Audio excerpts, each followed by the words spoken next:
પરંતુ આપણી આ સંસ્કૃતિ અને વિદેશની સંસ્કૃતિમાં ફેર કેટલો ખબર છે?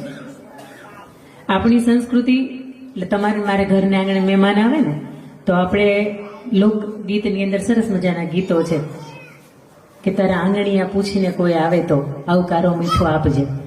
અને વિદેશની સંસ્કૃતિની અંદર તમે હિન્દી ગીતોની અંદર સાંભળ્યું છે, મેરે અંગને મેં તુમારા ક્યાં કામ હે. જે માણસ મહેમાન નો વાંચવી કે ભલામણા એ આવો પ્રસંગ ઉકેલી શકે ન ઉકેલી શકે. આ પ્રસંગ એ વ્યક્તિ ઉકેલી શકે કે જેના હૃદયની અંદર મહેમાન એટલે ભગવાન જેવા હોય. તમને અખંડ સૌભાગ્યવતી રાખે, તમને ઈશ્વરનો આયખું મળે, તમને ઈશ્વરના આશીર્વાદ મળે અને તમારા થકી પરિવાર અને પરિવાર થકી તમે હંમેશા કાયમને માટે ઉજળા રહ્યો. કારણ કે 2 દિવસ પછી આગળ પાછળના નામ, સરનામા, તારીખ, તિથિ, વાર, પરિવાર, કુળ, ગોત્ર ઘણું બધું બદલાઈ જવાનું છે. પણ આ બદલાયેલા સમયની વચ્ચે જયારે તમને ખાસ કરીને અમે મળવા માટે, કારણ કે દીકરી સ્વરૂપમાં જોઈ લેજો, આજે આવતીકાલથી કોઈના પત્ની થઈ જશે, આવતીકાલથી આજે આપણો દીકરો છે ને આવતીકાલથી કોઈના જમાઈ થઈ જશે, હે ને? આજે દીકરાને જોઈ લેવાનો છેલ્લો અવસર છે. આજે આપણે લાડકડી જે દીકરી છે ને એને જોઈ લેવાનો તમારો છેલ્લો અવસર છે.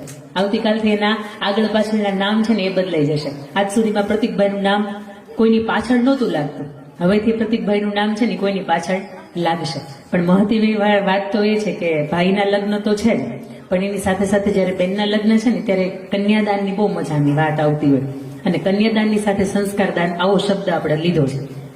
તો એની અંદર કઈ બાબત છે ને એને સમાવી શકાય, આ વાત મારે અહીંયા માધ્યમથી કરવી છે. હંમેશા આપણે એવું કહેતા હોય કે દુનિયાની અંદર સ્ત્રી છે ને એને સહન કરવાનું વધારે આવે, એનામાં સર્જન શક્તિ છે. ભગવાન એવું કહે કે હું જ્યાં નથી પહોંચી શકતો ત્યાં હું સ્ત્રીનું સર્જન કરું છું. પણ હમણાં 2-4 દિવસ પહેલા પુરુષ દિવસ ગયો, 8મી માર્ચ એટલે આપણે સ્ત્રી દિવસ તરીકે ઓળખીએ, મહિલા દિવસ તરીકે ઓળખાય, પણ 2-4 દિવસ પહેલા પુરુષ દિવસ પણ ગયો. તમારા ધ્યાને નહીં હોય ને એ વસ્તુ. અને પુરુષોને ઘણી વખત એવું થાય કાળો કમાઈ અમે, સંબંધ અમે બાંધીએ, બધા ઠેકાણા અમારે ગોતવાના, આ મંડપની, જમણવારની, લાઇટિંગની, આ તમારી બધાની વ્યવસ્થા બધી અમારે કરવાની. છતાંય ભગવાન એમ કેમ એવું કે હું જ્યાં પહોંચી નથી શકતો ત્યાં એટલા માટે મેં સ્ત્રીનું સર્જન કર્યું છે. સમજો, અહીંયાથી મારે જે પણ બેટા વાત કહેવાની છે ને એક વાત બહુ સાંભળતી.